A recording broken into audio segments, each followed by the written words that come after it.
తన పేరు స్వాతి సార్. తను నా కొలీగ్. 1 year రిలేషన్షిప్ లో ఉన్నాము.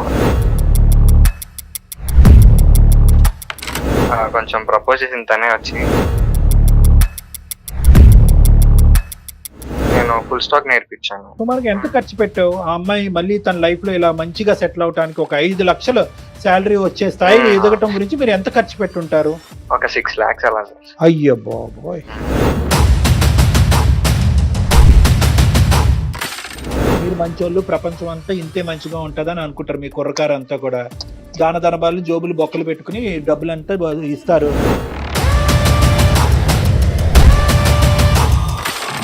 ఆ అమ్మాయిని ఓం నమ శివాయ అని పూజించుకుంటూ కూర్చోవాలి అనేటటువంటి ఉద్దేశంతో ఇలా వచ్చేటటువంటి ఇలాంటి ఆడపిల్లలతో తస్మాత్ జాగ్రత్త అని చెప్పి మీలాంటి కుర్రకారికి 100 సార్లు నేను చెప్తున్నాను. అటువంటి అమ్మాయిని ఈ రోజు నువ్వు పట్టుకున్నావు.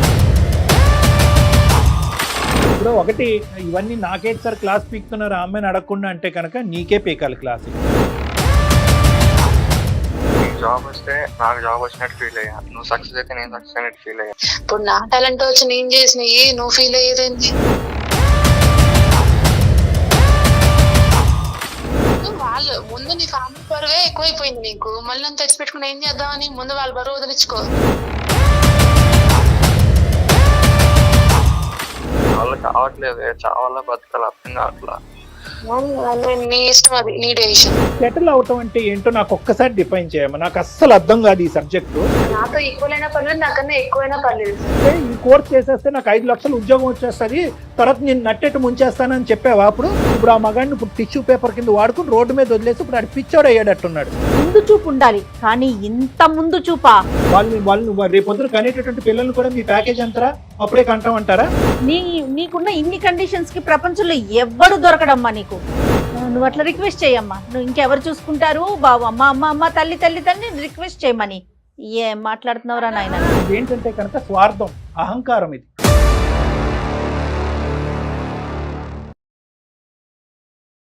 మెడినిన్ హాస్పిటల్స్ సమర్పించు అందమైన జీవితం కార్యక్రమానికి స్వాగతం. నమస్తే కళ్యాణ్ గారు.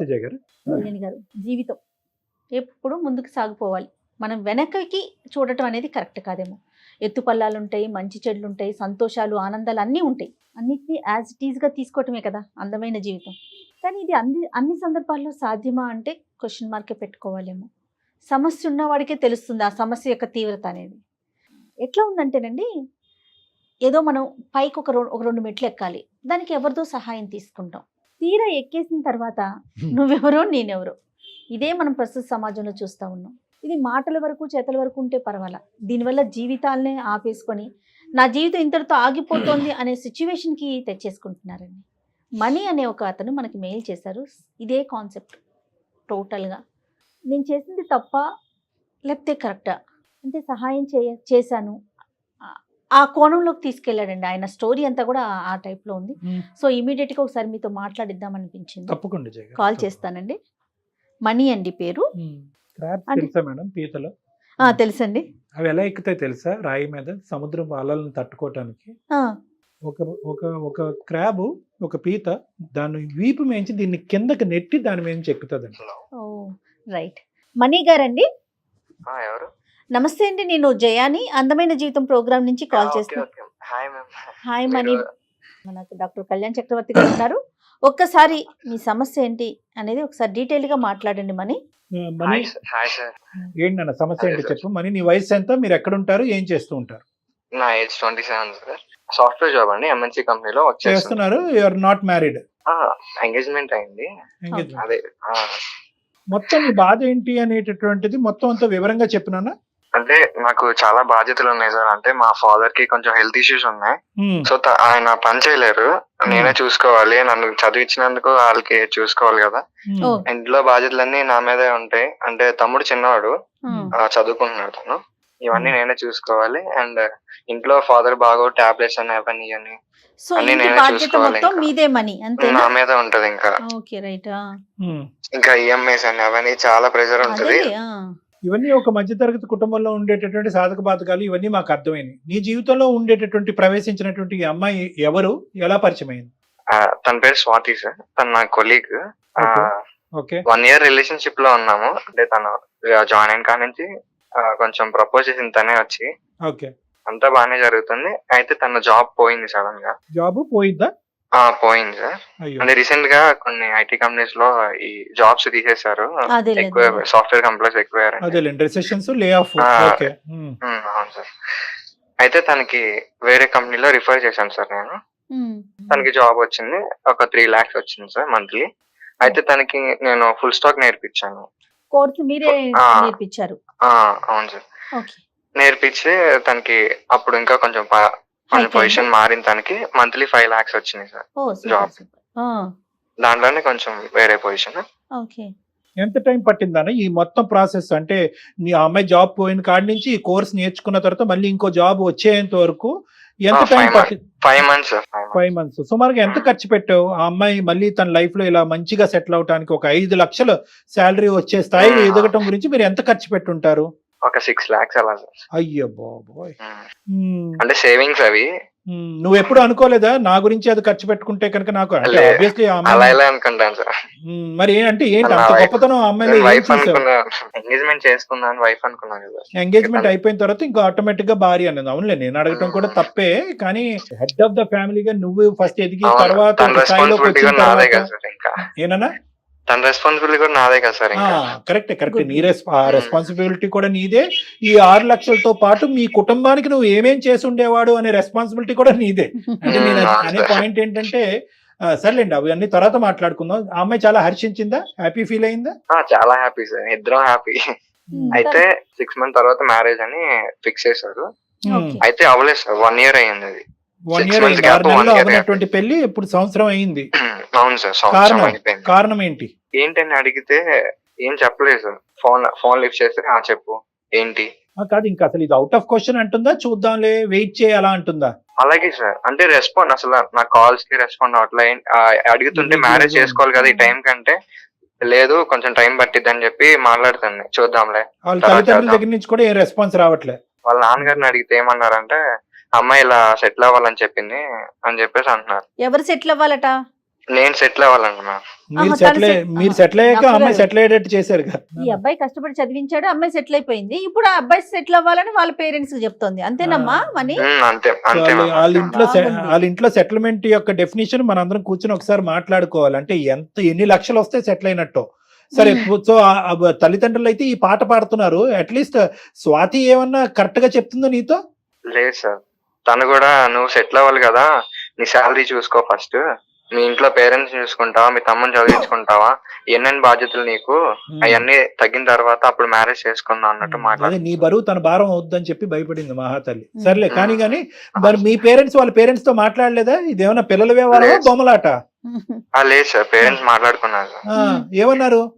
తినే అంటుంది సార్ సెటిల్ అవ్వాలి కదా నువ్వు అని. సో వాళ్ళ ఉద్దేశం ఏంటంటే సెటిల్ అవ్వాలి కాబట్టి ఇప్పుడు సెటిల్ అనేటటువంటిది ఎంత త్వరగా అవుతే అంత త్వరగా అమ్మాయి పెళ్లి చేసుకోవడానికి రెడీయేనా? అవును సార్. ఇప్పుడు ఆ సెటిల్ అనేటటువంటి పదానికి మేము డెఫినేషన్ ఎత్తుక్కోవాలి. ఏ డిక్షనరీలో ఎతకాలో. సర్లే చూద్దాము. ఇంకా ఏంటి అవుతుంది? సో మీ ఇద్దరైతే టచ్ లోనే ఉన్నారు. టచ్ లోనే ఉన్నా సార్, కానీ కొంచెం అవాయిడ్ చేస్తున్నట్టు, అంటే కొంచెం చీప్ గా చూస్తుంది సార్ నన్ను అయితే బాగా. ఆ అమ్మాయికి ఏంటంటే మా పేరెంట్స్ ని చూసుకుంటున్నా కదా, బాధ్యతలన్నీ ఇప్పుడు తమ్ముడు చదువుతున్నా కదా, తమ్ముడు ఇంకా జాబ్ వచ్చేదాకా నేనే చూసుకోవాలి కదా. అప్పుడు దాకా టైం పట్టింది ఎట్లయినా. సో అదంతా నేనే చూసుకోవాలి కాబట్టి తను ఏమంటుందంటే అవన్నీ తొలగిన తర్వాత అప్పుడు మ్యారేజ్ చేసుకుందాం అంటుంది. Right, okay. తొలగిన తర్వాత ఏంటి? ఆ అబ్బాయికి జాబ్ వచ్చిన తర్వాత, లేదంటే నీ జీవితం నుంచి మీ కుటుంబ సభ్యులు తొలగిన తర్వాత? అది అంటే తమ్ముడు జాబ్ వస్తే తమ్ముడు చూసుకుంటాడు కదా. తర్వాత అదే. జాబ్ రాకపోతే తమ్ముడికి, లేదంటే మీ నాన్నగారికి ఏదైనా ఆరోగ్య సమస్య వస్తే, మీ అమ్మగారికి ఏదైనా ఇంటి పరిస్థితులు బాగాలేకపోతే ఆర్థికంగా సాయం చేయకూడదా? సో ఇక్కడ సేవ్ చేయాలి, వీళ్ళని డిలీట్ చేసేసి నీ జీవితంలో ఇక్కడ సేవ్ చేయాలి. ప్లస్ నీ సంపాదన ఎక్కువ అవ్వాలి. బహుశా కాబోయే ఆవిడకి వాళ్ళ కుటుంబ సభ్యులకి ఒకటి కాదు 2 డిమాండ్లు. ఒకటి ఇక్కడ ఖర్చు తగ్గాలి, ఇంకోటి ఏంటంటే నువ్వు పై మెట్టు ఎక్కాలి. సో నువ్వు ఒకటి అనుకుంటూ మా దగ్గరకు వచ్చావు, ఒకటి కాదు 2 అక్కడ. తల్లిదండ్రులది మీ ఇద్దరు బాధ్యత కదా మని. నీది తమ్ముడిది ఇద్దరిది కదండి బాధ్యత. ఇప్పుడు తమ్ముడికి జాబ్ వచ్చే కానీ అతను చూసుకోడు కదా పేరెంట్స్ ని, నువ్వు కూడా చూసుకోవాలి. అంటే వాస్తవానికి ఒకటి కండిషన్స్ పెట్టడం. ఇప్పుడు వరకు ప్రేమించినంత కాలం ఉద్యోగం 5 లక్షల ఉద్యోగం వచ్చినంత కాలం ఏ కండిషన్స్ గురించి ఎవరూ మాట్లాడలేదు. ఇప్పుడు ఒకే పాట తల్లిదండ్రులు, నీ కాబోయే వైఫ్, నీ గర్ల్ ఫ్రెండ్ ఒకే పాట పాడుతున్నారు. సెటిల్మెంట్, రిమూవల్, తల్లిదండ్రులని కుటుంబ సభ్యులను రిమూవ్ చేయాలి, నువ్వు ఇంకా బాగా సెటిల్ అవ్వాలి. అంతే. ఇది కాకుండా ఇంకొక పదం కూడా నువ్వు వాడావు, తక్కువ చేసి మాట్లాడుతుంది, తక్కువ చేసి చూస్తుందని. ఏంటది? అంటే తను మంత్లీ 5 lakhs కదా సార్, అవును. నాదేమో 2 lakhs. ఓకే. అయితే తను నువ్వు ఇంకా ఆ 2 lakhs లోనే ఉంటావా, చాలా మంది మంత్లీ చూడు 6 lakhs తెచ్చుకున్నారు, 7 lakhs తెచ్చుకున్నారు, నాది 5 lakhs, నీది ఇంకా 2 lakhs లోనే ఉన్నావు, ఇంకా బరువు బాధ్యతలు వేసుకొని అలాగే ఉంటావా నువ్వు ఇప్పటికి, వాళ్ళతోనే ఉండు, వాళ్ళతోనే చెయ్యి అన్నట్లు మాట్లాడుతుంది సార్. నీకు చేతకానులాగా మాట్లాడుతుంది, నీకు అవును చేత సార్. అవ్వదు, నీకు ఆ టాలెంట్ లేదు, స్కిల్ లేదు అన్నట్టు అవును మాట్లాడుతుంది. ఉమ్. సరే ఒకసారి ఇప్పుడు నువ్వేమంటావు? మాకు వాళ్ళ పేరెంట్స్ కూడా బుద్ధి లేదు సార్. నేను అంత చేసి వాళ్ళ పేరెంట్స్ కూడా తెలుసు సార్, అయినా వాళ్ళు కూడా చెప్పట్లేదు ఆ అమ్మాయికి. నీ టోన్ లోనే అసర్టివ్నెస్ లేదు నాన్న, నీలో ఒక పట్టు, ఒక హక్కు కింద మాట్లాడాలి. ఎంగేజ్మెంట్ ఇస్ హాఫ్ మ్యారేజ్ అని నేను అనుకుంటాను, నేను అందరికీ అదే చెప్తా ఉంటాను. ఒక నిశ్చితాంబూలం తీసుకున్నప్పుడు మేడం ఎంత పవిత్రమైనటువంటి అవును. స్టెప్ అదే. ఇప్పుడు గట్టిగా మాట్లాడే వాళ్ళు బహుశా నీలో గట్టిగా మాట్లాడే తత్వం నీలో లేదా, మీ కుటుంబ సభ్యులు లేదా, అడిగేటటువంటి విధానంగా అడగట్లేదు. ఎక్కడన్నా ఈ విడ్డూరం విన్నావా? సంవత్సరం ఎంగేజ్మెంట్ అయింది, 6 నెలల్లో పెళ్ళి అనుకున్నావు, ఇప్పుడు సంవత్సరం అయింది. మీకు ఏమనుకుంటారు? ఆ ఎంగేజ్మెంట్ కి వచ్చిన పెద్దలు ఏమనుకుంటారు? ఆ అమ్మాయి సైడ్ వాళ్ళు ఏమనుకుంటారు? వాళ్ళకి అసలు బుద్ధి జ్ఞానం మా ఏమైనా సైడ్ ఉందా? వాళ్ళు, మా ఫ్రెండ్స్ కానీ మా ఫ్యామిలీ మెంబర్స్ కానీ చాలా మంది అడుగుతున్నారు సార్, ఆ, కానీ నేను మరి వాళ్ళకి అడగరు? సమాధానం చెప్పలేకపోతున్నాను. మొత్తానికి పోనీ ఏమండి ఇది కుదరదండి, క్యాన్సిల్ చేసుకుందాం అనే మాట అయినా వచ్చిందా? అది కూడా రాలేదా? అలా ఏం అది రాలేదు సార్. కూడా రావట్లేదు. జస్ట్ వెయిట్ అండ్ మరి వాచ్ పాలసీ. మరి ఇప్పుడు ఏం చేద్దామంటావమ్మా? మనీ మీరే చెప్పారు మేడం. మేమేం చెప్తాం? ఆవిడేమో నీ అతి గొప్ప సెలక్షన్, అతి గొప్ప సెలక్షన్. 6-5 లక్షలు దారదత్తం చేసి కోర్సులు చదివించేటాలు, వెనక ముందు అసెస్మెంట్లు చేయకుండా పెద్దల్ని మెడొంచి ఒంగు పెట్టేసి ఎంగేజ్మెంట్లు చేయించేసుకోవటాలు, ఇప్పుడు అసలు రంగులు బయటకు రావటాలు. ఇది కూడా అడిగాను సార్, ఇదంతా నా వల్లే కదా, జాబ్ వచ్చింది నా వల్లే కదా, నీకు వస్తే నాకు వచ్చినట్టు ఫీల్ అయ్యాను అంటే, ఇదంతా నా టాలెంట్, నా ఓన్ టాలెంట్ తో నేర్చుకున్నాను అని చెప్పి మాట్లాడుతున్నాను. చూసారా? సో సొమ్మొకటిది సోకొకటిది. సర్లే. సరే ఇప్పుడు ఎక్కడుంది ఆ అమ్మాయి? నువ్వు చేస్తే ఫోన్ ఎత్తుతుందా మహాతల్లి? లిఫ్ట్ చేస్తా సార్. ఇది నువ్వేం ఎక్స్పెక్ట్ చేస్తున్నావు చెప్తే దాన్ని బట్టి డాక్టర్ గారు మాట్లాడతారు. మ్యారేజ్ అవుతుందా లేదా అని చెప్పేసి అలా క్లారిటీ ఇవ్వట్లేదు సార్. అవుతుందా లేదా అనేది. అవదంటది ఆ. మహాతల్లి. అప్పుడు అవదురా ఏంటి? బాబు, ఇప్పుడు నువ్వే ఇప్పుడు వరకు ఈ క్వశ్చన్ అడగలేదు, ఇప్పుడు సుమన్ టీవీ అందమైన జీవితం ద్వారా ఈ క్వశ్చన్ అడిగావు. అమ్మ దొరికిందిరా చేప, ఇంకెందుకు ఎస్ నో చాయిస్ లో నో చెప్పేద్దాం అని అనుకుంటది. చెప్తే అప్పుడు నీ పరిస్థితి ఏంటి? తను ఇలా మాట్లాడదని అసలు అనుకోలేదు. అనుకోలేదు అనుకుంటే మాకెందుకు చేస్తావు ఫోను? ఇప్పుడు మీ అంతా మీరేంటంటే మీరు మంచోళ్ళు, ప్రపంచం అంతా ఇంతే మంచిగా ఉంటదని అనుకుంటారు. మీ కుర్రకారు అంతా కూడా దాన ధనబాలు జోబులు బొక్కలు పెట్టుకుని డబ్బులంతా అసలు ఇస్తారు. ముందు వెనుక అసలు ఆలోచించరా? ఏం జడ్జిమెంట్ చేశారు? ఆ అమ్మాయి ఏ ఉద్దేశంతో నీ లైఫ్ లో ఎంటర్ అయింది? బిజినెస్ సిస్టమో బార్టర్ సిస్టమో, నాకు ఎన్ని డబ్బులు వస్తాయి, ఎన్ని మెట్లు ఎక్కాలి, పెంపకం అలాగే ఏడ్చింది, తల్లిదండ్రులు కూడా అలాగే పెంచారు, వాళ్ళు దయాదాక్షిణ్యాలు. అసలు ఏం చెప్పట్లేదు సార్. ఎవరు చెప్పరయ్యా. ఇప్పుడు అదే మనకి ఇక్కడ వచ్చే ప్రాబ్లం ఏంటంటే, ఇప్పుడు నువ్వు దేవదాస్ అయ్యావు, నీ చేతిలో మందు గ్లాస్ పెట్టాలి మేము. అంతే. ఇప్పుడు పరిస్థితి ఎలా ఉంది? నువ్వు ఒక సెలక్షన్ చేసుకున్నావు, నువ్వు ఆ అమ్మాయి కండిషన్స్ మీద 6 నెలల్లోనే, సంవత్సరంలోనే ఆ మహాతల్లి ఇన్ని కండిషన్స్ పెట్టింది అంటే, జీవితాంతం నీకు ఎన్ని కండిషన్స్ పెడతది? నువ్వే నేనే కుటుంబం, మన పుట్టబోయేటటువంటి పిల్లలే కుటుంబం, అదర్ కుటుంబం ఈజ్ మైనస్ అంటది. ఏం చేస్తావు? ఆ అమ్మాయినే నువ్వు ఓం నమ శివాయ, ఓం నమ శివాయ అని పూజించుకుంటూ కూర్చోవాలి అనేటటువంటి ఉద్దేశంతో ఇలా వచ్చేటటువంటి ఇలాంటి ఆడపిల్లలతో తస్మాత్ జాగ్రత్త అని చెప్పి మీలాంటి కుర్రకారికి 100 సార్లు నేను చెప్తున్నాను. అటువంటి అమ్మాయినే ఈ రోజు నువ్వు పటాయించావు, పట్టుకున్నావు, దాన ధర్మాలు చేసావు, 6 లక్షలు ఎన్నిట్లకు ఉపయోగపడేది. బహుశా అదే కోర్సు మీ తమ్ముడికి నేర్పించుంటే కనుక మీ తమ్ముడికి మంచి ఉద్యోగం వచ్చి ఉండేది కదా. అంత దాకా ఎందుకు కళ్యాణ్ గారు? మీ తను నాన్నగారికి నేర్చుకుంటే తనకి ఫ్యామిలీకి ఉపయోగపడేవాడు కదా. నీకు ఉపయోగపడేది, లేదంటే మీ నాన్నగారికి ఏదంటే మెడికల్ బీమా కట్టి ఉండేవాడు, బోల్డ్ అని 1.25 లక్షలు చేయొచ్చు. తను ఇలా చేస్తాను నేను అనుకోలేదు సార్. అంతేనా? మనీ అయిపోయినాకే కదా ఆలోచించేది. ఒకటి ఇవన్నీ నాకేంటి సార్ క్లాస్ పీకుతున్నారు ఆ అమ్మాయిని అడగకుండా అంటే కనుక నీకే పీకాలి క్లాస్ ఇక్కడ. ఎందుకంటే ఆ అమ్మాయి క్యారెక్టర్ ఏంటి, ఆలోచన అనేటటువంటిది మనకు ఆల్రెడీ అర్థమైపోయింది. నీకుండేటటువంటి ఆ 3 క్వశ్చన్లకి సమాధానం పెద్ద రాబట్టం పెద్ద కష్టం కాదు. 2 నిమిషాల్లో నాకున్న అనుభవంతో నేను రాబట్టగలను. నేనేమంటున్నానంటే ఎండ్ రిజల్ట్ ఎలా ఉన్నా కూడా మన మంచికే వచ్చింది అనే విధంగా నువ్వు ముందుకు పో. అది నేను చెప్తున్నా. అది ఎందుకంటే 2 నెలల్లోనే ఇంత 70mm సినిమా చూపెట్టినటువంటి అమ్మాయి జీవితాంతం ఏ సినిమా నీకు చూపెడుతుంది? నీకు నీ కుటుంబ సభ్యులు ఒక పెద్ద గుడిబండ తెచ్చుకుని ఇంట్లో పెట్టుకున్నట్టుగా అనిపిస్తూ ఉంటుంది. ఒక వైట్ ఎలిఫెంట్ అంటారు ఇలాంటి వాళ్ళని, తల్లేనుగు. సో కాబట్టి నీకు కూడా నేర్చుకోవాల్సిన పాఠాలు కూడా ఇక్కడ ఉన్నాయి. ఇవన్నీ నేను ఆ అమ్మాయి ఎదుర్కొంటే చెప్పలేను కాబట్టి ఆ అమ్మాయికి ఫోన్ కలప ముందే నీతో చెప్తున్నాను. 2 ద్వారాలు ఓపెన్ చేయి, exit or entry, whatever it is. Okay, 2 accept చేయడానికి రెడీగా నాకైతే ఉండండి. తనైతే కావాలి సార్. కావాలి. మా పేరెంట్స్ అయితే వదులుకోలేను తన కోసం. ఓకే, ఫోన్ కలుపు, మాట్లాడదాం.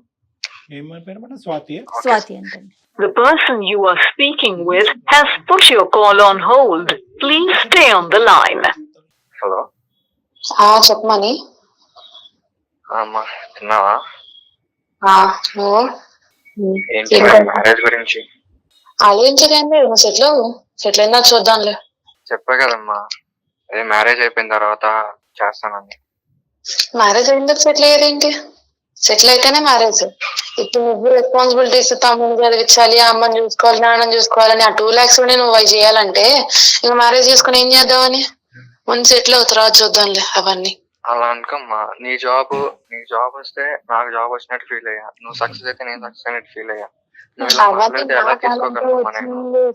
ఇప్పుడు నా టాలెంట్ వచ్చి నేను చేసినవి నువ్వు ఫీల్ అయ్యేదేంటి?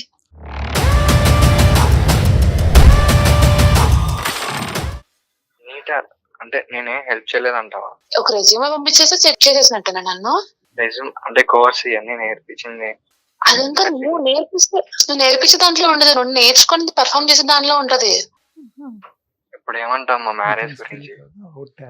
మ్యారేజ్ గురించి ఏమనేది ఏం లేదు. సెటిల్ అవ్వు, అసలు ఓన్ హౌస్ లేదు, ఏమీ లేదు. ఊరికి ముందు వచ్చి ఎంగేజ్మెంట్ చేసేసుకొని సెటిల్ అవ్వకుండా ఇప్పుడేమో పెళ్ళి అంటే అలా అవుతుంది. ముందు సెటిల్ అవ్వు. నా వాళ్ళు కావట్లేదే, ఎంగేజ్మెంట్ 1 year అవుతుంది. ముందు నీ ఫ్యామిలీ బరువే ఎక్కువైపోయింది నీకు, మళ్ళీ అంత తెచ్చి పెట్టుకుని ఏం చేద్దామని? ముందు వాళ్ళ బరువు వదిలించుకో. అలా మాట్లాడుకోమ్మా, వాళ్ళు నా పేరెంట్స్, వాళ్ళకి నేను చూసుకోవాలి కదా. అది ఎంత మ్యారేజ్ ముందు వరకే కదా, ముందు వాళ్ళే నువ్వు సెట్ చేయలేకపోతున్నావు. మీ తమ్ముడు ఇంక చదువు అవ్వలేదు, ఇంకా వాళ్ళకి ఏం సెట్ కాలేదు. ముందు హౌస్ కట్టించి వాళ్ళనే పెట్టిందా అప్పుడు బరువు. నేను సెట్ అవడం నాకు ఎంతసేపు పని కాదు, కానీ నాకు కొంచెం బాధ్యతలు ఉన్నాయి, అర్థం చేసుకో. ఎన్నాళ్ళు ఆగుతావు? నా వల్ల కావట్లేదు, చావాలా బతకాలి అర్థం కావట్లా. నీ ఇష్టం, అది నీ డెసిషన్. అయినా అసలు నా ప్యాకేజ్ ఎంత, నీ ప్యాకేజ్ ఎంత? ఇప్పుడు ఎవరైనా రేపొద్దున మ్యారేజ్ చేసుకొని నీ ప్యాకేజ్ ఎంతమ్మా, నీ ప్యాకేజ్, మీ ఆయన ప్యాకేజ్ ఎంత అంటే ఎలా చెప్పుకుంటా చెప్పు? ముందు నువ్వు సెటిల్ అయితేనే కదా. మ్యారేజ్ అయితే తర్వాత నేనే చేస్తానమ్మా. ఆలోచించు. వాళ్ళ కోసం నువ్వు నన్ను ఆపడం కరెక్ట్ కాదమ్మా. వాళ్ళ కోసం అంటే ఎట్లా? నువ్వు వాళ్ళు ఇలా ప్యాకేజ్ అడుగుతారు, మీ ఆయన పొజిషన్ ఏంటి కదా అడిగితే మాత్రం చెప్పాలి. నాకు ఏదో ఇష్యూ వల్ల నేను జాబ్ మానేయాల్సి వస్తుంది, అప్పుడు నీ ప్యాకేజ్ తో పిల్లలు ఎలా పెంచుదామని పెళ్లి చేసుకుంటా అంటున్నావు. మ్యారేజ్ అవ్వగానే 3 or 4 months లో డెఫినెట్ గా నీకన్నా ఎక్కువ తెచ్చుకుంటాను. ఇప్పుడు పెట్టే టైం పెట్టి సెటిల్ అవ్వు, అప్పుడు చూద్దాం తర్వాత సంగతి. ఇంకా సొల్యూషన్ దొరకదేమమ్మా. నేను సుమన్ టీవీ నుంచి అందమైన జీవితం ప్రోగ్రామ్ లో సార్ ఉంటారు, కళ్యాణ్ చక్రవర్తి సార్, అని జయ మేము మాట్లాడండి ఒకసారి. అతని ఇంట్రడక్షన్ కూడా పాపం చేయలేదు, ఎంత డల్ అయిపోయాడంటే మాటలు కూడా రావట్లేదండి. అమ్మ స్వాతి, నమస్తే అమ్మా. నమస్తే సార్, చెప్పండి సార్. బాగున్నావమ్మా? బాగున్నాను సార్. అమ్మ సారీ, నీ పర్మిషన్ లేకుండా మేము బ్యాక్గ్రౌండ్ లో అంతా వింటూనే ఉన్నాము గోడచాటున, కానీ ఏంటంటే తప్పలేదమ్మా, తప్పనటువంటి పరిస్థితిలోనే మేము ఇలాంటి అవతారాలు ఎత్తవలసిన పరిస్థితి ఏర్పడుతూ ఉంటుంది. ఇప్పుడు ఏంటంటే ఇది చాలా బాధ కలిగిస్తుందమ్మా. అంటే నాకు యాజ్ ఏ ప్రొఫెషనల్ అవనియండి, లేదంటే జయ గారు యాజ్ ఏ సోషల్ పర్సన్ అవనియండి, చాలా బాధగా ఉంది. అంటే ఆడపిల్లలు అంటే మేము ఇంకా పూర్తిగా నీ స్టోరీ వినలేదనుకోండి, నువ్వు మాట్లాడిందే ఒక 5-10 నిమిషాలు. ఆడపిల్ల ఇంత క్రూరంగా ఆలోచించగలరా? అంటే ఇంత కఠినంగా క్రూరం అనేది తప్పు మాట ఏమో, క్షమించండి, ఇంత కఠినంగా ఆలోచించగలరా? అంటే జీవితానికి సంబంధించినటువంటి నిర్ణయాల్లో ఉమెన్ ఎంపవర్మెంట్, ఆడదాని యొక్క ఎదుగుదల అనేటటువంటి ఇలాంటి రకరకాల మాటలు మాట్లాడేటటువంటి ఈ క్రమంలో ఆడది ఒక సున్నితమైనటువంటి మనస్తత్వం పోగొట్టుకునే పరిస్థితికి వచ్చాము మనం. అలా దిగజారిపోయాం. అంటే ఎదగాలి అనేటటువంటి తత్వంతో పక్కన ఎవరు ఉంటే కనుక వాళ్ళని తొక్కుకుని వెళ్ళిపోవాలి, ఒక సున్నితమైన మనస్తత్వాన్ని వదిలేయాలి, మానవత్వాన్ని వదిలేయాలి, ప్రేమని త్యాగం చేసేయాలనే కాన్సెప్ట్లు కూడా మనం మాట్లాడుకుంటున్నావా? మాట్లాడుకోవట్లేదేమో కదా. ఏంటమ్మా నీ ఒకసారి నీ వివరణ చెప్పు. అంటే నీలో అతను చూపెట్టినటువంటి ఈ మార్పు, ఇది నిజంగా నీకు ఉద్యోగం వచ్చినప్పుడే ఉందా, లేదంటే ఈ లెవెల్కి ఎదిగిన తర్వాత ఇలా చేద్దామని నువ్వు ఏమైనా ముందు నుంచే నిర్ణయం తీసుకున్నావా? అసలు మీ ప్రేమ ఎలా మొదలైంది? అసలు నువ్వు మనీ గురించి ఏమని చెప్పాలి అని అనుకుంటున్నావు? మనీ ఇప్పుడు ఉండేటటువంటి పరిస్థితి ఏంటి? అతను నువ్వు ఎప్పుడు పెళ్లి చేసుకుందాం అనుకుంటున్నావు? అసలు పెళ్లి చేసుకుందాం అనుకుంటున్నావా లేదా? వీటి గురించి కొద్దిగా వివరించి చెప్పమ్మా. సార్, మ్యారేజ్ అంటే ఇప్పుడు తను సెటిల్ అయ్యే దాని మీద ఆధారపడి ఉంటది. మా లవ్ 3 years అవుతుంది సార్. 1 year లవ్, ఇద్దరం ఒకటే ఆఫీస్ కొలీగ్స్. ఇంకా రిలేషన్షిప్ లో ఉన్నాము. అనుకోకుండా టెర్మినేషన్ వల్ల నా జాబ్ పోయింది. ఇంకా నా రెజ్యూమే ప్రిపేర్ చేసి తను నాకు కొంచెం గైడ్ చేసి పంపించారు వేరే ఎంఎన్సీ కంపెనీకి. నాకు నేను మంచిగా పర్ఫార్మ్ చేయడం వల్ల నాకు జాబ్ వచ్చింది. ఇప్పుడు 5 lakhs సార్ నాకు. అంతేనా? జాబ్ ఓన్లీ వచ్చిన తర్వాత కాదమ్మా, ఓన్లీ రెజ్యూమ్ పంపించడమేనా? మిమ్మల్ని వేరే కోర్సు చదివించడం లాంటివి ఏమన్నా ఉన్నాయా? ఎందుకంటే తను చెప్పారు మనీ. సార్ మేడం నేర్పించారు. కానీ తను ఎంత నేర్పించినా సరే నేను పర్ఫార్మ్ చేసే దాన్ని బట్టి నేను నేర్చుకునే దాన్ని బట్టి ఉంటది కదా. కదమ్మా, ఎంత ఖర్చు అయిందమ్మా దానికి? మనీ అవి నేను చూడలేదు సార్. తను నాకు అది అతను అంటే సుమారుగా 6 లక్షలు అయిందని చెప్పాడు. సరేలేండి, ఇప్పుడు మీకు 5 లక్షలు నెలకు వచ్చే వాళ్ళకి మీకు 6 లక్షలు కనిపించలేండి. కానీ సరే, 6 లక్షలు ఖర్చు అయ్యింది.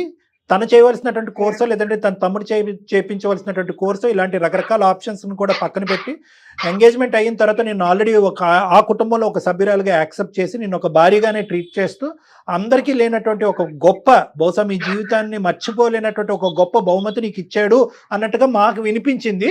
నీకు అనిపిస్తుందా లేదో కూడా చెప్పమ్మా. తను ఇచ్చుండొచ్చు సార్, కానీ సెటిల్ అవ్వాలి కదా. ఇప్పుడు నాతో ఈక్వల్ అవ్వాలి కదా సార్. ఇప్పుడు బయట చూసే వాళ్ళు ఏమంటారు? మరి మీరు కూడా సపోర్ట్ చేయండి అతనికి. ఏదన్నా కోర్స్ చేస్తున్నాను మేడం, సెట్ అవ్వమని చెప్తున్నాను. నోటి మాట కాదు కదమ్మా స్వాతి. ఇప్పుడు నేనేమంటున్నానంటే అతను మాట చెప్పి వదిలేలా మిమ్మల్ని ఎంకరేజ్ చేశాడు, దానికి కావాల్సిన సోర్స్ క్రియేట్ చేశాడు. మరి మీరు కూడా సోర్స్ క్రియేట్ చేయండి. మంచి పొజిషన్ లో ఉన్నారు కదా, 5 లక్షల జీతం తీసుకుంటున్నారు మీరు. సెటిల్ అవటం అంటే ఏంటో నాకు ఒక్కసారి డిఫైన్ చేయమ్మా. నాకు అస్సలు అర్థం కాదు ఈ సబ్జెక్టు. సెటిల్ అవటం అంటే ఏంటి? ఎన్ని లక్షలు వస్తే ఒక మగాడు సెటిల్ అయినట్టు? లేదంటే ఎన్ని లక్షలు వస్తే కనుక నువ్వు హ్యాపీ ఫీల్ అయ్యి అతను పెళ్లి చేసుకుంటావు? ఎన్ని లక్షలు కావాలి? ఇప్పుడు 5 దాటాలా? ఈక్వల్ అయినా పర్లేదు, నాకన్నా ఎక్కువైనా పర్లేదు సార్. ఓకే సరే. ఇప్పుడు అతనికి ఏంటమ్మా అంటే, ఇప్పుడు నేను స్వాతియే చెప్తేనే అతనికి 5 లక్షలు సంపాదించేటటువంటి ఉద్యోగం వరకు వెళ్తాడా? ఒక మగాడికి ఒక ఆశయం, ఒక గోల్, ఒక డైరెక్షన్ ఉండవా? అంత గోల్లెస్ లేజీ పర్సన్ అతను? ఏమీ సంపాదించకుండా ఖాళీగా ఇంట్లో కూర్చుని గోర్లు గిల్లుకుంటూ కూర్చుంటాడా? సింపుల్ ఎగ్జాంపుల్, తాత్కాలికంగా సెబాటికల్ లీవ్ తీసుకుని మీ ఇతను మనీ సెబాటికల్ లీవ్ తీసుకుని ఒక 6 నెలల పాటు నీలా కోర్స్ చేసి నీ స్థాయికి ఎందుకు ఎదగలేదమ్మా ఇప్పుడు వరకు? నాకు తెలియక అడుగుతా. అదే సార్, వాళ్ళ ఫ్యామిలీ, వాళ్ళ తమ్ముడు, వాళ్ళ అమ్మ నాన్న అందరూ కూర్చుంటే ఇంకెప్పుడు సెటిల్ అవుతాడు? ఇప్పుడు కూడా నేను ఇంత మ్యారేజ్ చేసుకుని వెయిట్ చేసినా సరే తను కోర్స్ తీసుకోవాలి లేదంటే ఏదైనా సెట్ అవ్వాలని తను ఇంకా అనుకోవట్లే. ఇంకా ఫ్యామిలీ, ఇంకా తమ్ముడు అని అక్కడే ఆగిపోతే ఎట్లా సార్? అదే ఆగిపోయాడు. పిచ్చోడు కాబట్టి ఆగిపోయాడు, మెంటలోడు కాబట్టి ఆగిపోయాడు. స్వాతి, నాకు ఇప్పుడు నేను కొద్దిగా నేను మాట్లాడతాను. 2 మాటలమ్మా. నీకు వచ్చి 6 లక్షలు ఇచ్చి నీకు ఒక కోర్స్ చేయించి ఒక ఉద్యోగం ఇప్పించేటటువంటి మగాడిని, అరే ఇంటికి పెద్దగా నువ్వురా మొగుడు మగాడు, నాకంటే ఎక్కువ సెటిల్ అవ్వాల్సింది నువ్వు, నాకంటే ఎక్కువ సంపాదించవలసింది నువ్వు, కాబట్టి ఫస్ట్ ఇదే కోర్సు నువ్వు చేసి నువ్వు సెటిల్ అవ్వనే మాట ఎందుకు అనలేదు తల్లి నువ్వు? నేను సెట్ అవ్వమన్నాను సార్, స్టిల్ ఇప్పటికీ నేను సపోర్ట్ చేస్తున్నాను. ఇప్పుడు కాదు, ఫైనాన్షియల్ గా ఇప్పుడు కాదమ్మా. నీకెచ్చి నీ మీద దారదత్తం చేసే ముందు నా గురించి కాదు, ఫస్ట్ నీ గురించి ఆలోచించుకో. నువ్వు ఫస్ట్ సెటిల్ అవ్వు. నువ్వు సెటిల్ అవుతే కనుక నాకు గౌరవప్రదంగా ఉంటుంది, తర్వాత నేను ఎలాగైనా ఉద్యోగం సంపాదించుకుంటానని ఇప్పుడు మాట్లాడే టోను అతను నీ చేత కోర్స్ చదివించేటప్పుడు, డబ్బులు ఖర్చు పెట్టేటప్పుడు ఎందుకు రాలేదు ఇది టోను? అరే ఈ కోర్స్ చేసేస్తే నాకు 5 లక్షలు ఉద్యోగం వచ్చేస్తుంది, తర్వాత నేను నట్టెట్టు ముంచేస్తానని చెప్పావా అప్పుడు?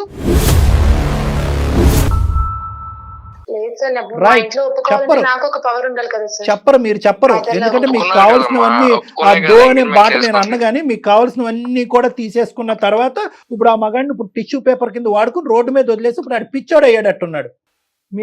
నీ బాయ్ ఫ్రెండ్ పిచ్చోడు అయ్యాడు. మీ ప్రేమ నిజమైన ప్రేమేనా స్వాతి, లేదంటే ఇదేమైనా కల్పితమైన ప్రేమ, కండిషనల్ ప్రేమ? నేను చేసుకున్నామనే ఉన్నాను సార్, తను సెటిల్ అవ్వాలంతే. ఏం సెటిల్ అమ్మా? నాకైతే ఇది కండిషనల్ కల్పితమైనటువంటి ప్రేమ. నువ్వు రాసుకున్న టెక్స్ట్ బుక్ లాగా నాకు అనిపిస్తుంది. సెటిల్మెంట్ అనే భాషతో మీరు రాసుకునే ప్రేమ కథ పేరు సెటిల్మెంట్. సెటిల్ అవుతేనే ప్రేమ, లేదంటే లేదు, అంతే కదమ్మా. అయినా నాకు తెలియగలుగుతాను, ఎంగేజ్మెంట్ వరకు చేసుకున్నటువంటి తల్లిదండ్రులు నీ ప్రభావం వల్ల వాళ్ళు కూడా అదే భాష మాట్లాడుతున్నారా, లేదంటే వాళ్ళు కూడా మీ అందరూ ఒకే మూకుమ్మడిగా ఇదే విధంగా ఆలోచించాలనుకున్నారా? మీ పేరెంట్స్ ఏమంటున్నారమ్మా? వాళ్ళు బానే ఉన్నారు సార్. నేనే ఇప్పుడు వాళ్ళు ఓకే చెప్పారు కదా అని చెప్పని నేను ఇప్పుడు ఛాన్స్ తీసుకుంటే రేపు అందరి ముందు చులకన అయ్యేది నేను తనే కదా సార్. కాదమ్మా, నీకు 5 లక్షలు వస్తున్నాయి, తనకి 2 లక్షలు, 7 లక్షలు చాలు మీ ఇద్దరి జీవితానికి. టోటల్ ఫిగర్ ఆలోచించట్లేదు అమ్మాయి అండి, ఈ ఫిగర్ దాటాలి మేడం. నేను జాబ్ మానేయాల్సి వస్తుంది, అప్పుడు తన 2 lakhs రన్ అవుతుందా మేడం? అవ్వదు కదా. కాదమ్మా, తను ఇంతటితో ఆగిపోడు కదా. నువ్వు 1 lakh 2 lakhs ఆగిపోయావా? నువ్వు 5 lakhs దాకా వెళ్ళలా? రేపొద్దున తను కూడా వెళ్తాడు. దిస్ ఇస్ అమ్మ నాకు అదే క్లియర్ గా వెయిట్ అర్థం. చేస్తున్నాను మేడం 1 year నుంచి. No Swati, no Swati, this is not about figures అమ్మా. I don't think so. ఇది ఎన్ని సున్నాలు ఉన్నాయి, 5 పక్కన ఎన్ని సున్నాలు ఉన్నాయి, 2 పక్కన ఎన్ని సున్నాలు అనే కాన్సెప్ట్ కాదు. ఇదేంటంటే కనుక కొలమానం అంటారు. అంటే ఏంటంటే ప్రేమని, జీవితాన్ని డబ్బుతో కొలుస్తున్నాను. ఇదే కండిషన్ ఉంటుంది అని అనుకుని ఉంటే కనుక ఈ అబ్బాయి మొదట్లో అసలు ఒక్క అర నిమిషం కూడా నీతో పాటు జర్నీ చేసి ఉండేవాడు కాదు. అసలైన రంగు ఒక మనిషి, ఒక వ్యక్తిత్వం ఒకటేటువంటి ప్రత్యేకంగా స్వాతి యొక్క రంగు తన చేతిలో, తన జోబులో, తన బ్యాంకులో ఎంత డబ్బులు వచ్చిన తర్వాత అసలైన రంగు బయటకు వచ్చినాయి. అదే చెప్తారు కదా, మనీ ఈజ్ మ్యాడ్నెస్ అని చెప్పి. నీ చేతిలో ఈరోజు డబ్బులు కనిపిస్తున్నాయి కాబట్టి నీకు అహంకార ధోరణ. దిస్ ఇస్ ఆల్ అరగెన్స్ అమ్మా. It is not about figures. Madam చాలా నైస్గా చెప్పారు. 5+2 = 7 కదమ్మా. 7 సరిపోదా ఒక కుటుంబాన్ని రన్ చేయడానికి? 2 వైపులా మీ తల్లిదండ్రులని చూసుకోవచ్చు, వాళ్ళ తల్లిదండ్రులని, వాళ్ళ తమ్ముళ్ళని, అక్కల్ని, చెల్లెల్ని అందరినీ చూసుకునే అంత మంచి ఫిగర్ అది. కానీ ఇక్కడ కాన్సెప్ట్ అది కాదు. 7 అనేటటువంటిది ఫిగర్ కాదు ఇక్కడ. వై 2 = 5 అనేది ఫిగర్ ఇక్కడ. 2 5ని దాటాలి ఇక్కడ. 2 5ని దాటితే కనుక నువ్వు కాలర్ ఎగరేసుకుంటూ నలుగురికి మా ఆయనకి ఇంత శాలరీ, నాకు ఇంత శాలరీ అని చెప్పుకోవటానికి ఇదేంటంటే కనుక స్వార్థం, అహంకారం. ఇది బాధగా ఉందమ్మా నిజంగా. ఇటువంటి కండిషన్స్ ఉంటే కనుక అసలు ఎంగేజ్మెంట్ వరకు ఎందుకు వెళ్ళారమ్మా? అసలు ప్రేమను ఎందుకు వాగ్దానాలతో ముందుకు తీసుకెళ్లారు? ఎందుకు ఫాల్స్ ప్రామిసెస్ చేశారు? ఇది డబ్బుతో ముడిపడినటువంటి వ్యవహారం, శాలరీతో ముడిపడినటువంటి వ్యవహారం, ఉద్యోగం ఒక స్థాయి యొక్క ఇదే. కానీ ఏమండి మనీ ఇప్పటికొచ్చి సెటిల్ అవ్వలేదండి, మనీకి ఉద్యోగం లేదండి, ఎన్ని అవకాశాలు వచ్చినా ఇటువంటి కథలు 1,00,000 వచ్చినాయి అందమైన జీవితానికి. అప్పుడు మేమే చెప్పాం, ఒరే మనీ నువ్వు ఫస్ట్ సెటిల్ అవ్వరా, నువ్వు ఉద్యోగం సంపాదించరా, నీ బ్యాంక్ బ్యాలెన్స్ కొంత చూపెట్టరా, అవతల వాళ్ళకి నమ్మకం వస్తుంది, కుటుంబ సభ్యులు నమ్మకం వస్తుంది, అప్పుడు వాళ్ళే నీకు రెడ్ కార్పెట్ వేస్తారని చెప్పిన సందర్భాలు బోల్డ్. మనీ ఏమైనా బాధ్యత లేనటువంటి మనిషా? నీలాంటి మనుషులు 9గురిని పోషిస్తున్నాడు అక్కడ, వాళ్ళ బాధ్యత తీసుకుంటున్నాడు. నువ్వు అది కూడా డిలీట్ చేయమంటున్నావు. కళ్యాణి గారు అదే డిలీట్ చేయమంటోంది. తన డిలీట్ లో ఉన్నది ఫస్ట్ ఆ 9గురే. ఏంటమ్మా వాళ్ళు ఉండకూడదా అంటే? ఇప్పుడు ఒకప్పుడు చెప్తున్నాను నేను ఒక ర్యాండమ్. ఏంటి సైలెంట్ అయిపోయావు స్వాతి? మాట్లాడాలి. ర్యాండమ్ నేను ఒక హైపోథెటికల్ క్వశ్చన్ చేపిస్తున్నాను. నేనే నా పలుకుబడి, నా ఇన్ఫ్లుయెన్స్ ఉపయోగించి నెక్స్ట్ 2 days లో నాకు చాలా MNCs తో కాంటాక్ట్స్ ఉన్నాయి. నేను వాళ్ళ వైస్ ప్రెసిడెంట్స్ తో కూడా మాట్లాడగలను. నేను రేపే కావాలంటే కనుక మనీకి ఉద్యోగం వేయిస్తాను.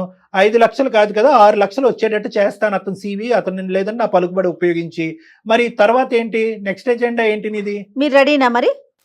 ఓకే సార్, జాబ్ వచ్చింది. తను మరి వాళ్ళ ఫ్యామిలీ పరిస్థితి ఏంటి సార్? గాడిది గుడ్ ఏం కాదు. ఏం చేయమంటావు? వాళ్ళ ఫ్యామిలీని వదులుకోమంటావు? ఫ్యామిలీ ఓకే, ఫ్యామిలీని వదులుకుంటాడు. మీ అమ్మ నాన్న వదులుకుంటావా? తమ్ముడు చూసుకుంటాడు. నాకంటే మా పేరెంట్స్ ఇంకెవరు లేరు, నేను ఒక్కదాన్ని. తనకంటే వాళ్ళ తమ్ముడు ఉన్నాడు కదా, చూసుకుంటాడు. మరి ఇతని బాధ్యత కాదా? ఇంకెవరు చూసుకుంటారు? నువ్వు అట్లా రిక్వెస్ట్ చేయమ్మా. నువ్వు ఇంకెవరు చూసుకుంటారు బాబు? అమ్మ తల్లి రిక్వెస్ట్ చేయమని. ఏం మాట్లాడుతున్నావురా నాయన? అంటే తల్లిదండ్రులు 2 పిల్లలు ఉంటే చిన్నోడిదే బాధ్యత, పెద్దోళ్ళు చూసుకోరమ్మా? పెద్దోళ్ళు చూసుకుంటారు. మనం ఇప్పుడు బ్యాంక్ బ్యాలెన్స్ సార్ అంటున్నారు, బ్యాంక్ బ్యాలెన్స్ పెడతాను ఉంటది రేపొద్దున అని చెప్పని. ఇప్పుడు లేడీస్ కి సేఫ్టీ అనేది ఇంపార్టెంట్ కదా మేడం. ఇప్పుడు రేపొద్దున కన్సీవ్ అవుతాను, నేను జాబ్ మానేసి ఇంట్లో ఉండాల్సి వస్తుంది. అప్పుడు పరిస్థితి ఏంటి మేడం? తను 2 lakhs తో సెట్ అయిపోయింది అంటారా? అంతా మీరు కొంచెం ఆలోచించండి మేడం. మా వైపు కూడా తప్పకుండా అమ్మా, ముందు చూపు ఉండాలి. కానీ ఇంత ముందు చూపా, ఇంత ఫార్వర్డ్ గా ఆలోచించేది ఎవ్వరు కదమ్మా. ఇది నాకైతే ముందు చూపుగా కూడా అనిపించట్లేదు. ఇది ఏదో పెద్ద నువ్వు అంత దూరదృష్టితో, దయాదృష్టితో నేను చూస్తున్నావు నేను అనుకోవట్లే. కానీ ఇది ఒకటే ఏంటంటే బియ్యంలో రాళ్ళు ఏరటం. ఏ విధంగా నేను ఈ రోజు మనీని వదిలించుకోవాలి? ఎందుకంటే నీకేంటంటే కనుక దూరపు కొండలు నూలుపు అన్నట్టుగా నీకు ఇంకా పెద్ద ప్యాకేజ్ ఉండే వాళ్ళు కావాలి, తక్కువ బాంధవ్యాలు ఉండేటటువంటి వాళ్ళు కావాలి, ఇన్ఫాక్ట్ తల్లిదండ్రులు లేనటువంటి ఒక అనాథ అయి ఉండాలి. ఇప్పుడు ఈ కండిషన్స్ తో అయితే కనుక బహుశా ఏంటంటే నీలాంటి వాళ్ళు ప్రేమ అనేటటువంటి దాంట్లోకి వేరే అబ్బాయిల్ని, అమాయకమైనటువంటి ఇలాగ నోట్లో నాలుగు లేనటువంటి ఈ మనీ లాంటి అబ్బాయిల్ని ఉచ్చిలోకి దించకండి అమ్మా. 2 చేతులు ఎత్తి దండం పెడతారు. చచ్చిపోతారు వీళ్ళు, దుంకి చచ్చిపోతారు. అలా అనుకుంటే నేను ఎప్పుడు వేరే వాళ్ళని లవ్ చేసి వెళ్ళిపోవచ్చు, ఏదో గొడవ పెట్టుకొని. కావాలనుకున్నా కాబట్టి వెయిట్ చేస్తున్నాను, ప్యాకేజ్ పెరగాలని వెయిట్ చేస్తున్నాను. ఈ సెటిల్మెంట్ కోసం వెయిట్ చేసావు నువ్వు. అతను పాము అమ్మా ఒకటి ఇక్కడ క్లియర్ కట్ గా మాకు ఏం అర్థం అవుతుందంటే కనుక అమ్మా, మొదటి నుంచి నువ్వు ఒక పక్క నుంచి మనీని ప్రేమిస్తూనే ఉన్నావు, ఇంకో పక్క నుంచి నీ ఎజెండానే ఉంది. ఫస్ట్ నీ ఎజెండాలో మొదటి మెట్టు ఏంటంటే కనుక నువ్వు సెటిల్ అవ్వాలి. అది మనీ ద్వారానా, మనీని ఖర్చు పెట్టా ఏంటి అన్నది నాకు తెలియదు. కానీ ఫస్ట్ నువ్వు సెటిల్ అవ్వాలి. నువ్వు సెటిల్ అయిన తర్వాత నీ ఎజెండా నెంబర్ 2 ఏంటంటే మనీని పైకి లాగాలి. అంటే ఏంటంటే మంచిదే, ఒక అమ్మాయి ఒక అబ్బాయిని లాగాలి అనుకోవటం అనేటటువంటి తప్పు లేదు. కానీ దానికి ప్రేమకి పెళ్లికి ముడిపెట్టడం, అందులో ఎంగేజ్మెంట్ అయిన తర్వాత అనేటటువంటిది నేరం. ఇది 2వ ఎజెండా. మూడో ఎజెండా ఏంటంటే కనుక ఇందాక నేను అన్నాను కదా, నేను ఒక్కొక్క మెట్టు నువ్వు ఎలా ఎక్కుతున్నావు నేను ఆలోచిస్తున్నాను, కరెక్ట్గా నేను ఎలా అయితే చుక్కలు కలుపుతున్నానో నువ్వు అలాగే కలుపుతున్నావు. మూడో ఎజెండా ఏంటంటే ఓకే నేను ఎదిగాను, నాతో పాటు నా మొగుడికి కూడా కాబోయే మొగుడికి కూడా మంచి ఉద్యోగం వచ్చింది, ఇప్పుడు నీ కుటుంబ సభ్యులందరినీ దూరం పెట్టి ఆ బరువు బాధ్యతల నుంచి కూడా నువ్వు దులుపుకో అనేది మూడో ఎజెండా. అమ్మ ఈ లెక్కనైతే కనుక మానవత్వం అనేటటువంటిది ఉండదు, ఇటువంటి బేస్మెంట్ మీద పెళ్లిళ్ళు అనేటటువంటిది జరగకూడదు. ఒకప్పుడు ఇలాంటివి జరిగినా కూడా అవి ఎక్కువ కాలం నిలవు, ఇటువంటి పెళ్లిళ్ళు నిలవమ్మా. ఒకటి జాగ్రత్త గుర్తుపెట్టుకో, నీకంటే ఆ అబ్బాయి జీవితంలో ముందుగా వచ్చిన ఈ పిచ్చోడు అమాయకుడు, అసలు తెలివితేటలు లేనటువంటి ఒక దద్దం ఈ అబ్బాయి తరపున మాట్లాడలేడు కాబట్టి నేను మాట్లాడుతున్నాను. ఈ రోజు ఆ అబ్బాయి నీకంటే ముందు ఆ అబ్బాయి జీవితంలో ఎవరిని వచ్చారంటే వాళ్ళ అమ్మ నాన్న వచ్చారు, కుటుంబం వచ్చింది, బాధ్యతలు వచ్చినాయి.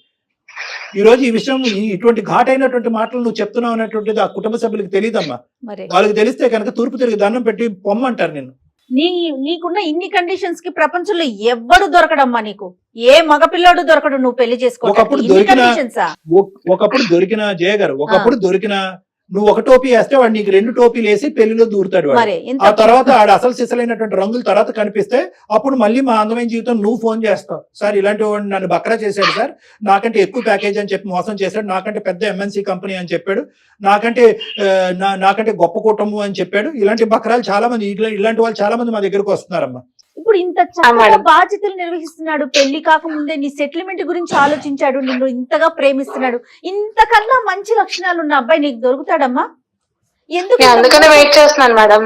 ఎంగేజ్మెంట్ కూడా నేను ఒప్పుకొని చేసుకుంది కూడా కారణం మంచితననే.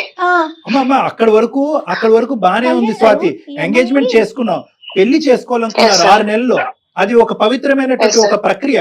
ఇతనేమి ఖాళీగా కూర్చొని గోర్లు గిల్లుకుంటూ కూర్చోలేదు, అతను కూడా కష్టపడుతున్నాడు. ఇప్పటికి కూడా అతను ప్రామిస్ చేస్తున్నాడు, నీ ఆలోచన శైలిలో తప్పు లేదు, నేను ఎదగాలి, నాతో పాటు నా మొగుడు ఎదగాలి, మొత్తం కుటుంబం ఎదగాలి అనేటటువంటి ఆలోచన మంచిదే. కానీ ఏంటంటే ఆ ఎదుగుదల అనేటటువంటిది స్వార్థపూరితంగా ఆలోచిస్తున్నాం. మేమే ఎదగాలి, మా ఆయనే ఎదగాలి, మేమే డబ్బులు సంపాదించాలి, అటు ఇటు మొత్తం అన్ని తెగొట్టుకోవాలి. ఈ కాన్సెప్ట్ కరెక్ట్ కాదమ్మా. నువ్వు తెలియనితనంతోనో అమాయకత్వంతోనో ఆలోచిస్తున్నావు. అట్లీస్ట్ నా మాటలు ఆలోచించుకుని ఒక్కసారి అనేది కూడా కనువిప్పు చేసుకో. నీకు చెప్పేటటువంటి తల్లిదండ్రులు కూడా సరిగ్గా చెప్పలేదని నాకు అనిపిస్తుంది, లేదంటే వాళ్ళని కూడా నువ్వు డామినేట్ చేసి పడేస్తున్నావు అని అనిపిస్తుంది. ఈ రెండిట్లో ఏదన్నా అయి ఉండాలి. ఒకటే కాదమ్మా, డబ్బులు ఒకటే కాదు, ప్యాకేజీలు ఒకటే కాదు, ఎంత సంపాదిస్తావు, రేపొద్దు నేను ప్రెగ్నెంట్ అయితే 2 లక్షలు సరిపోతాయి, లేదా ఉద్యోగాలు ఊడిపోతే తర్వాత ఏంటంటే కనుక అలా అనుకుంటే కనుక ఈ జీవితంలో ఏ పెళ్లి అవదు, ఏ మనిషి డబ్బుతో కళ్ళు మూసుకుపోయి నేను కఠినంగా మాట్లాడుతున్నానని నువ్వు అనుకోవద్దు. మీకు వచ్చేటటువంటిది ఇట్ ఈస్ సఫిషియంట్. ఎదగండి, చెయ్యి పట్టుకుని కలిసి ప్రయాణిస్తూ నలుగురిని కాపాడుతూ లివ్ అండ్ లెట్ లివ్. వాళ్ళని కాపాడుకోండి, మీరు ఎదగండి. అదే కదమ్మా సమాజం అంటే. రేపొద్దున ఎటువంటి విలువలు నేర్పిస్తారు మీ పిల్లలకి? వాళ్ళు రేపొద్దున కనేటటువంటి పిల్లల్ని కూడా మీ ప్యాకేజ్ అంటారా, అప్పుడే కంటామంటారా? కాదుగా. మరి మీ అమ్మ నాన్న ఒకళ్ళు ప్యాకేజ్ ఒకళ్ళు చూసుకుని పెళ్లి చేసుకున్నారా, లేదంటే ఒకళ్ళ ప్యాకేజ్ ఒకళ్ళు చూసుకుని మిమ్మల్ని కన్నారా? ఏంటమ్మా ఈ ప్యాకేజీలు? బ్రతకడానికి ఎంత ప్యాకేజీ కావాలి? కరెక్టే, డబ్బు ఈజ్ ఇంపార్టెంట్, కానీ ఎంత డబ్బు ఉంటే కనుక సంతృప్తి చెందుతూ ఆనందిస్తూ ఉంటాం. తప్పు స్వాతి ఈ ఆలోచన. ఒక పక్క నుంచి నిజంగా ప్రేమించానని అంటున్నావు, ఎందుకంటే నేను హర్షిస్తున్నాను, నీ లోపల కూడా ఒక నిజమైనటువంటి ప్రేమ నేను హర్షిస్తున్నాను. ఎందుకంటే కనుక ఎంగేజ్మెంట్ అయినటువంటి ఒక 6 నెలల తర్వాత ఇతను ఇంకా సెటిల్ అవ్వలేదని మీరు తెగొట్టుకోలేదు. ఇప్పుడు కూడా వెయిట్ అండ్ వాచ్ పాలసీలోనే ఉన్నారు. ఎప్పుడు సెటిల్ అవుతాను నేను అంటే మీ లోపల కూడా ఒక మంచి యాంగిల్ ఉంది. కానీ ఆ యాంగిల్లో ఆ అబ్బాయి యొక్క మానసిక పరిస్థితి ఏమైపోతుంది అనేది కూడా ఆలోచించుకోండి. ఆ అబ్బాయి సెటిల్ అవుతానంటున్నాడు, నేను కావాల్సిన సంపాదిస్తానంటున్నాడు. కానీ ఇంకొక పాయింట్ ఏంటంటే కనుక అతను సంపాదించడం అనేటటువంటిది, ఇంకో లెవెల్కి వెళ్ళటం అనేటటువంటిది చాలా ఈజీ జాబ్. కానీ అతనికి అతి కష్టమైనటువంటి జాబ్ ఏంటంటే you decide between me and your family అని అంటున్నావు. నన్ను డిసైడ్, అది చాలా గౌరవం అమ్మా, అది మాట్లాడకూడదు నువ్వు. రేపొద్దున మీ నాన్నగారు ఆరోగ్యమే బాగుండకపోవచ్చు, నీ ఉద్యోగం ఊడిపోయి ఉండొచ్చు, అప్పటికి మీ అమ్మగారి పరిస్థితి బాగుండకపోవచ్చు. అప్పుడు ఎవరు హెల్ప్ చేస్తారు? ఏమని అప్పుడు నువ్వు ముందుకు వచ్చి వాళ్ళ కుటుంబ సభ్యులు నా కుటుంబ సభ్యులు అనుకున్నట్టు వాళ్ళని హెల్ప్ చేయవా నువ్వు? అలా అనుకునే కదా సార్ చేసిందంతా. సో అబ్బాయి రెడీగానే ఉన్నాడు. తనంత ఫార్వర్డ్ గా ఆలోచించేటప్పుడు నువ్వు చాలా చాలా కండిషన్స్ తో ఆలోచిస్తున్నావమ్మా Swati. Look at this as a overall thing. మీ ఇద్దరులో ఎవరు చెడ్డవాళ్ళు లేరు.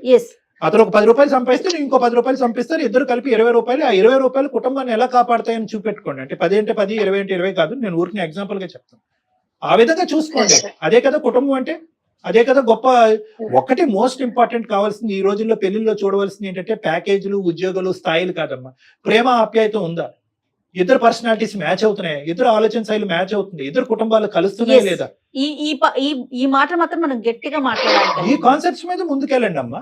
ఈ కాన్సెప్ట్స్ మీద ఆ అబ్బాయి చెడు అలవాట్లు ఉన్నాయా లేదా, బాధ్యతలు వ్యవహరిస్తున్నాడా లేదా, నేను కాకుండా వేరే అమ్మాయి గురించి ఆలోచిస్తున్నాడా, అదే విధంగా నీ సైడ్, ఈ రెండు విధాలుగా ఆలోచించుకుంటూ ముందుకెళ్ళండి. రండి, కావాలంటే నా దగ్గరికి ఇద్దరు కలిసి Yes. రండి, నేను మాట్లాడతాను మీ ఇద్దరితోని. మీ ఇద్దరు విడిపోవలసినటువంటి ఇది కాదమ్మా, ఇష్యూనే కాదు. అస్సలు కాదు. స్వాతి నేను ఆ. ప్రామిస్ చేస్తాను 4 months or 5 months లోపు మ్యారేజ్ అయిన తర్వాత నేను డెఫినెట్ గా జాబ్ తెచ్చుకుంటా, నీకన్నా ఎక్కువ జాబ్ అంటే శాలరీ పెంచుకుంటాను ఖచ్చితంగా. చెప్పమ్మా, ఎస్ మేడం. నీ వైపు నుంచి పాజిటివ్ ఆన్సర్ ఎక్స్పెక్ట్ చేస్తున్నా నేనైతే. Yes madam. ఇప్పుడు నేను ఏమంటున్నానంటే తనకి నాకు ఎంత టైం పట్టిందో సెటిల్ అవడానికి సేమ్ తను అంత టైం తీసుకోమని చెప్పండి. తను నాకు ఫినాన్షియల్ గా ఎంత సపోర్ట్ చేశాడో నేను తను ఫినాన్షియల్ గా ఎంత సపోర్ట్ చేస్తాను. ఓకే. తను సెటిల్ అవ్వమని చెప్పండి. ఇంకా వాళ్ళ ఫ్యామిలీ పరంగా నేను మాట్లాడిన మాటలు వాటికి నిజంగా అపాలజైస్ చేస్తున్నాను, వాటిని విత్డ్రా చేసుకుంటున్నాను. Super super. అయితే ఇక్కడ ఇంకొక చిన్న మాట, నీకెంత టైం Yes, పట్టిందో madam. తను కూడా అంతే టైం అట్లా పెట్టకూడదమ్మా. ఒకరికి ఎక్కువ కావచ్చు, ఒకరికి తక్కువ కావచ్చు. నీకు అవకాశాలు దొరికినాయి అప్పుడున్న మార్కెట్ కండిషన్, ఇప్పుడున్న మార్కెట్ నేను సపోర్ట్ చేస్తాను మేడం. నువ్వు ఫైనాన్షియల్ గా సపోర్ట్ చేయి, ఎదగటానికి తను ట్రై చేస్తాడు. ఒక ఆడపిల్ల పెళ్లి 6 నెలలు పోస్ట్పోన్, సంవత్సరం పోస్ట్పోన్ అయిందంటే కనుక ఎంగేజ్మెంట్ కి వచ్చిన వాళ్ళు కానీ, లేదంటే నలుగురు 4 విధాలుగా మాట్లాడుకుంటారు. అది నీ కుటుంబానికి వాళ్ళ కుటుంబానికి మంచిది రెండూ కాదు. మంచిది కాదు. ఇమీడియట్ గా ఇప్పుడు ముహూర్తాలు అయితే చాలా మంచి ముహూర్తాలు మొదలవుతున్నాయి ఆగస్ట్ లో, కాబట్టి వీలైనంత తొందరగా ఇరువైపుల కుటుంబ సభ్యులు మళ్ళీ అందరినీ ఒకే ప్లాట్ఫామ్ మీద తీసుకొచ్చి ఒక మంచి ముహూర్తం, ఒక మంచి కళ్యాణ మండపం బుక్ చేసుకుని వీలైనంత త్వరగా పెళ్లి జరిపించండి అమ్మా, ప్లీజ్. Okay, yes sir. ఓకేనా? ఓకేనా? Okay sir. Okay super sir. Okay super madam. Swathi, super. మనీ మాట్లాడలేదు మీరు. Thank you sir. ఓకే నాన్న, ఓకే, ఆల్ ద బెస్ట్ నాన్న. Okay, okay okay sir. Sir. Right మా right. Thank you sir. Okay Bye. నాన్న, all the best. ఖచ్చితంగా sir. చాలా సంతోషం. అంటే ఇది ఏంటంటే ఇది ఒక హ్యాపీ ఎండింగ్ మేడం. కానీ నేను ఇందాక ఆ అబ్బాయితో చెప్దాం అనుకున్నాను. సరే, వాళ్ళు ఎలాగ కలిసి జర్నీ చేయాలని డిసైడ్ అయ్యారు కాబట్టి వాళ్ళకి ఈ రోజు ఇది అసందర్భంగా అనిపించవచ్చు. ఒకప్పుడు ఈ స్వాతి ఇలా కాకుండా ఇంకో విధంగా ఈ రోజు మాట్లాడుంటే ఏమయ్యేది? సో అటువంటి మెసేజ్ మనం ప్రత్యేకంగా ఇటువంటి కుర్రకారికి మనం ఇవ్వాలి. అవును. సో ప్రేమించడం అనేటటువంటిది ఎంత గొప్ప ప్రక్రియ, ఎంత గొప్ప అనుభూతో, అట్ ద సేమ్ టైం ఏంటంటే ఆ ప్రేమతోనే అన్ని అంతం అవ్వవు, ఆ ప్రేమ కలిసి రాకపోతే ఇంకా జీవితాన్ని అంతం చేసుకోవాలనే ఆలోచన నుంచి కూడా యువతి యువకులు బయటపడాలమ్మా. ఎగ్జాక్ట్లీ. ఎందుకంటే అన్ని కలిసి రావాలి. ఒక ప్రేమ ఒక పెళ్లి కింద మారాలి అంటే, ఆ పెళ్లి జీవితాంతం ఒక ప్రయాణం కింద పారాలంటే చాలా ఫ్యాక్టర్స్ కలిసి రావాలి. కుటుంబ సభ్యుల యొక్క ఆలోచన శైలి రావాలి, స్థితిగతులు అనేటటువంటిది కలిసి రావాలి. వీళ్ళది స్థితిగతులు, ఆ అమ్మాయి ఎదిగింది, ఈ అబ్బాయి తక్కువలో ఉన్నాడు. అవును. ఇప్పుడు ఆ అమ్మాయి ఒప్పుకుని ముందుకు రావాలి. స్థితిగతులు కలిసి రావాలి, మనస్తత్వాలు కలవాలి, ఆలోచన శైలి కలవాలి, అలవాట్లు గిలవాట్లు ఉంటే కనుక అవి సాక్రిఫైస్ చేయాలి, విరమించుకోవాలి. ఇలాంటి ఎన్నో ఆస్పెక్ట్స్ ఉంటాయి. కాబట్టి ప్రేమించుకున్నప్పుడు ఉండేటటువంటి అనుభూతి, ప్రేమించుకున్నప్పుడు ఉండేటటువంటి ఆలోచన అది పెళ్లి వరకు ఆటోమేటిక్ గా దారి తీసేస్తుంది. మనం బటన్ నొక్కగానే అన్ని కలిసి వస్తాయి అనేది అనుకోకండి. ఎందుకంటే ఇక్కడ తల్లిదండ్రుల యొక్క ప్రమేయం, ఆలోచన, కులగోత్రాలు ఇలాంటి రకరకాల అంశాలు ఉంటాయి. ఇవన్నీ పరిగణలోకి తీసుకుని 1-2 సార్లు ఆలోచించుకుని ప్రేమలో దిగండి. ఒకప్పుడు ప్రేమలో దిగి ఆ ప్రేమ ఇంకో విధంగా మారితే కనుక దయచేసి ఆత్మహత్యలు ఇలాంటి అంశాలు అనేటటువంటిది పరిగణలోకి తీసుకురాకండి. ఎందుకంటే జీవితం బ్రతకటానికి, నలుగురు బ్రతికించడానికి ఉపయోగపడేటటువంటి ఒక గొప్ప ఇది జీవితం. అది తేలిగ్గా క్షణికావేశంలో ఇలా చిటికేసే విధంగా ప్రాణాలు తీసుకునేటటువంటి ప్రయత్నం దయచేసి తీసుకోవద్దు అనేది నా విన్నపం. చాలా మంచి మెసేజ్ ఇచ్చారు కళ్యాణ్ గారు. Thank you so much. Thank you జగత్, నమస్తే.